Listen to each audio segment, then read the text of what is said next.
Hi, and welcome to our Erotic Intimacy Academy series, What We Wish We Had Known. And this is a series that Kelly and I are doing in order to let you know what we didn't know before we became certified sex therapists. Just to give you some understanding about what we're covering in our sexuality educated and erotically informed therapist certification and coaching certification. I'm Sari Cooper. I'm a certified sex therapist, certified sex therapy supervisor, the director of Center for Love and Sex in New York City, and I've been in practice for 30 years. Hi, and I'm Kelly Gwenham, certified sex therapist, AASECT Certified Sex Therapist, and I've been in practice as a sex therapist for about 5 years, and as a regular therapist, general therapist, not regular therapist, general therapist for over 10 years. So today's theme or question or topic that we wanted to sort of dig into about what we wish we had known is all the contributing factors that should be looked at and asked about around the topic of erectile disorder, right? Mm-hmm. Yeah. So to me, this is really interesting because there's so many myths that kind of play into when people come to see us or, come to see a general therapist. And we, as people, we believe those myths sometimes too if we don't have the proper knowledge behind it. And so we want to really talk about, okay, what are the things that are, that come up, myths, but what are also the things that are truly presenting, like, SSRIs, which we'll get into, and Peyronie's, and many different things that you might not know to ask, or that you don't have the knowledge around. And we just want to touch on that because when I was, coming up as a therapist, I wish that I had known a lot of these things too, so that I could have better helped my clients at the time. So, for example, it's actually one of the things that got me searching for a sex therapy supervisor when I was first more of a general therapist and a general couples therapist, since I had this heterosexual couple in my practice, and the guy was complaining about erectile issues, as was his girlfriend. And I wasn't sure, and he was about 48, 49. And I didn't want to assume, which a lot of my past supervisors had sort of encouraged me to go straight into, well, there must be something wrong going on in the dynamic of the relationship. Let me just focus my energies there. I was like, I don't want to make a mistake here. There may be something medical that I have no idea about. I need to get better supervision, right? Because we know that as men get older, right, the statistics on erectile disorder become more likely, greater. And that's due to a whole lot of factors, right? So that's kind of like my first, I remember that. I remember like finding a sex therapist and then discovering there was like this whole field of sex therapy and really being grateful for having that knowledge. Yeah. Something that really surprised me when I first started. So I started in addiction work. And what I didn't know about ED is that marijuana and also nicotine can cause erectile issues. And so there would be times where I'd be talking to clients and they would talk about how they have difficulty getting or maintaining an erection. And, they were already in substance use treatment. So we would be talking about like what their use was. But because I didn't know that connection, I wasn't able to say like, oh, I think, this may be a contributing factor to that. And I did focus on like, sober sex or the emotional part of it and the relational part of it. And that is important. But also, had I known that marijuana use and nicotine use impact your cardiovascular system, which impacts your erections, then I would have been better able to treat them and help them and also understand their relationship with those substances as well. Right. And I just want to ask you a question on that topic, because most people think that, as I said earlier, that erectile disorder is an older man's disease, right? And it's true that medical predictors become more frequent as people, get to 40 and above. But how old were those clients of yours? I'm curious. They were young. They were in their 20s and early 30s. So they were, and some of them were like early 20s too, but they had been, a couple of them, they had been using marijuana so heavily since they were like 10, 11, 12, that like by the time they got to their 20s, it was something that like greatly impacted their health.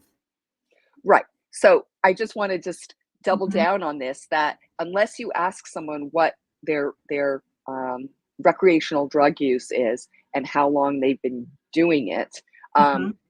you won't have a sense of their medical vulnerabilities to erectile disorder. And by the way, I would add that, and correct me if I'm wrong, but my experience is that most people aren't telling their primary care physicians if they're going for an annual checkup, by the way. And young men are, as well as older men, but a lot of men don't go to have an annual checkup. They're not actually sharing that information. Mm-mm. No, they're not. Because they're ashamed of it, or they're afraid that the physician is going to judge them, or that they're going to get in trouble for some reason. And really, like, the doctor is just there to help. They want to have this information so it can be helpful to them. But a lot of people don't speak up. And so substance use is one thing that I think you need to be more vocal about, or therapists and coaches need to be more vocal about. But also, the myth I want to sort of break here too is that there's actually been an increase in erectile disorder or erectile dysfunction complaints from men who are between the ages of 16 and 35. And I think that kind of would blow most providers' minds, whether you're a coach or a therapist, because you think, they're fine, they're young, it must be psychogenic. And no, like, you need to ask more about it. And I remember I was at this urology conference, Mhm. and they were, someone was presenting, and they were like, the stats that this presenter was giving, and I don't remember the number offhand, but it was like 40%, or like really high for Mhm. men under 40 complaining about erectile disorder. And I was sitting there going, oh my God, like, why Mhm. is this happening in America? Right.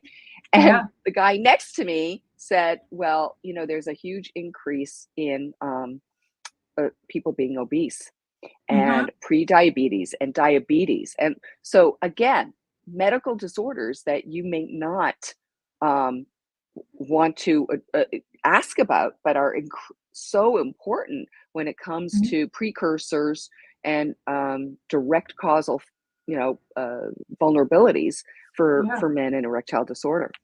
I remember my first when I like first started in the field of sex therapy, and I was working with a client who had erectile dysfunction, and I was in supervision with you, Sari, and you're like, you need to ask about diabetes and pre-diabetes, because he had been diagnosed with diabetes, and I couldn't remember exactly what the treatment was for him at the time, or like what was happening with him. And so Right. you were like, you need to, this is what you should be asking, and also like recommended that I take a training on diabetes and sexual function.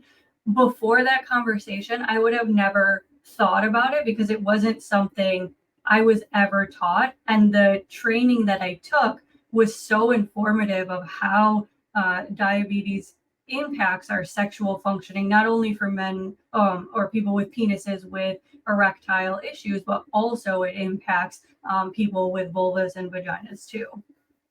Right.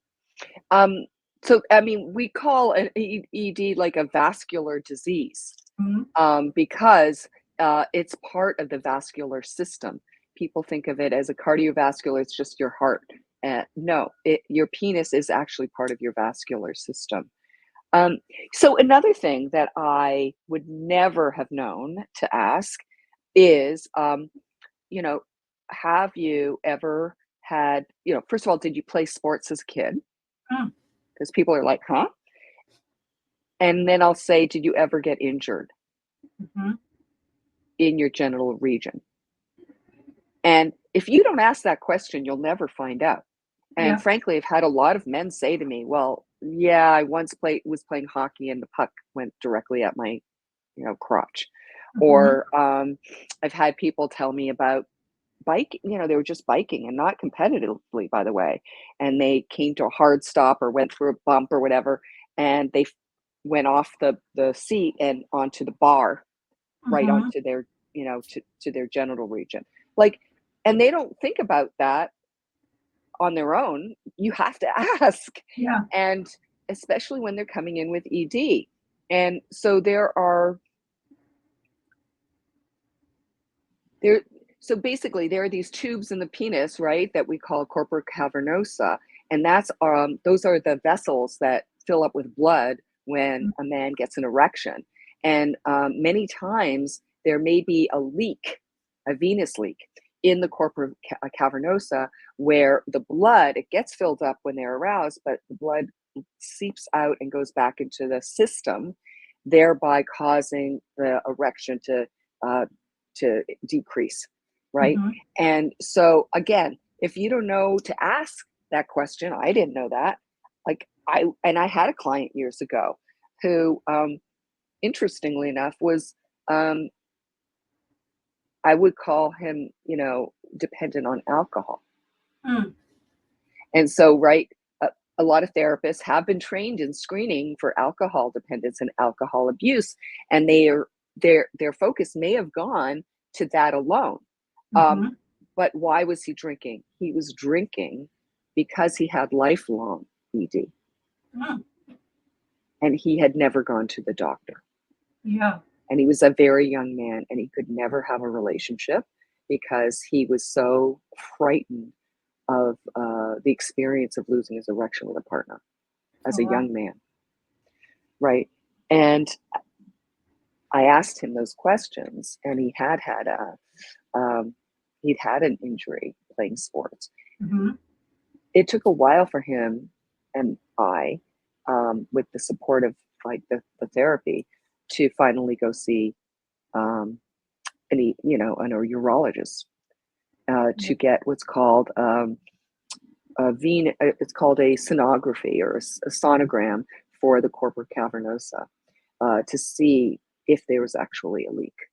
That's how Yeah. they actually do that. So again, like as a therapist, if you don't know these things even exist, you're not going to ask.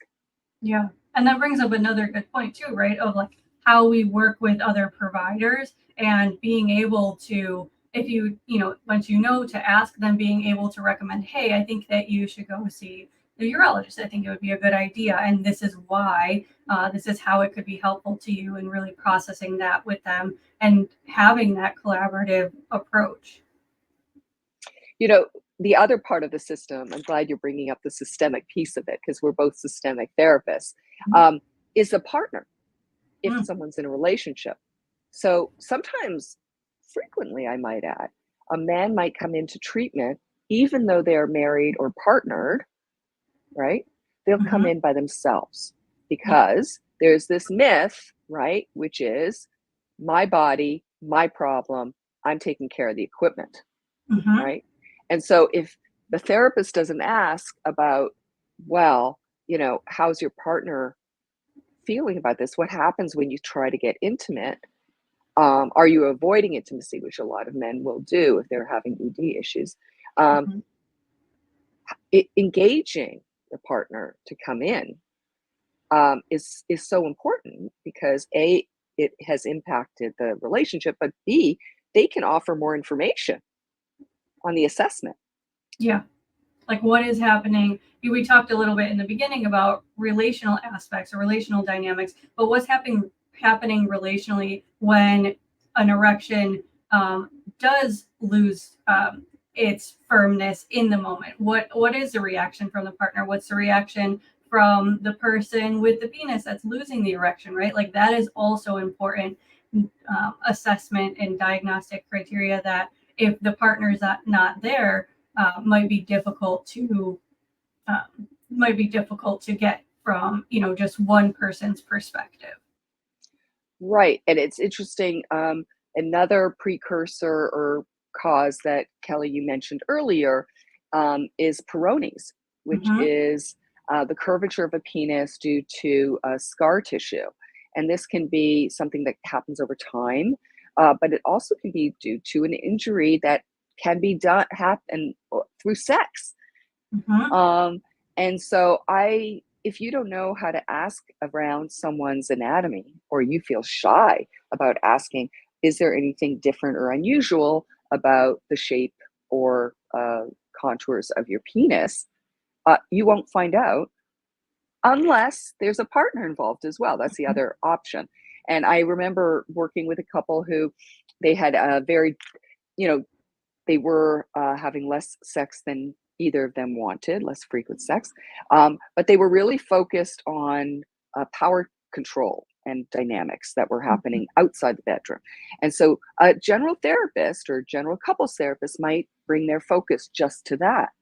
But in fact, in my assessment, I found out that there was an injury, Mm-hmm. and there was Peyronie's, and it was untreated. Mm-hmm.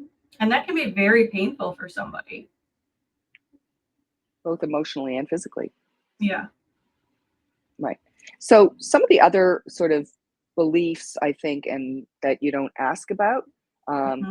that will kind of counteract the assessment and treatment of ED is, what have you tried taking for the ED? And Mm-hmm. is there anything you've tried that's off label or that you've gotten on your own that's not a FDA medication, approved medication? Yeah, a lot of Well, people will order things online, and if it's not from, there are accredited pharmacies, right? But if they're just ordering it from not a pharmacy that is accredited or credentialed, then they don't even know what they're getting. They're just ordering something. It could be anything in there, and they're taking it. So that's important to know about. yeah. Where are you getting this from? What are you ordering when you're ordering it? And what is the reaction that your body has when you take it? Right. And how it might be mixing with other medications that you're currently on. Right. Mm-hmm. Um, and the other thing that I think that people need to ask about, and this may be new to you too, Kelly, because I learned this also at a urology conference, is the increase in ED among people who had COVID. Oh, wow. Well, that makes Right. sense. That makes sense, right? Why? Because it's Cardiovascular system. Yeah. wow. So, Okay. right. So people who are having symptoms of long COVID or even just had COVID and recovered, Mm-hmm. there have been studies now showing that some men are having trouble regaining their erectile health. Wow. Do any of those studies show if any of the medications help with that? Like if they take, let's say, Viagra or something else? Cialis, Yeah. Does it it help? can, yeah. I think Okay. it can, but it depends on the severity, like any sort of, you know, condition, Yeah. So what are other sort of beliefs, myths, or things that people should, therapists or coaches should ask about? Yeah, I think one, that we can end on here is this myth around porn use and the impact that it has on erections or desires. This is something that is really rooted in shame and not so much rooted in scientific backing, that the more porn that you watch or the more that you masturbate, the more unpredictable your erections will be. Right. Right. So there was a study that came out, I think in 2019 or 2021. That was a very interesting study because it was the subjects were people who were self-described porn addicts. In other words, these were men who said, I'm an addict, I'm a compulsive porn user and masturbator. So it must be the porn that's causing my erectile disorder. But in Mm-hmm. fact, the what they discovered in asking their questions was that these were also men who had been brought up in ultra strict conservative types of religion, where there was a deep suspicion and definition of porn use as sinful. So that internalized shame, which you were talking about earlier, in conjunction with the use of porn, was kind of the fodder that was contributing to their anxiety and shame and guilt around their getting aroused and turned on by this medium of pornography. All right, well, that is our discussion today. Thank you, everyone, for joining us or watching. And we're going to be doing this series every week.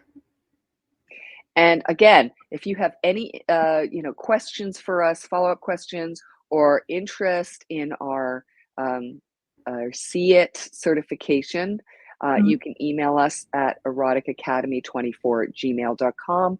Check out our site, www.eroticacademy.net, and our SEEIT, Sexuality, Educated, and Erotically Informed Therapist certification, which will be starting in the new year. Yes. Thank you. Thanks.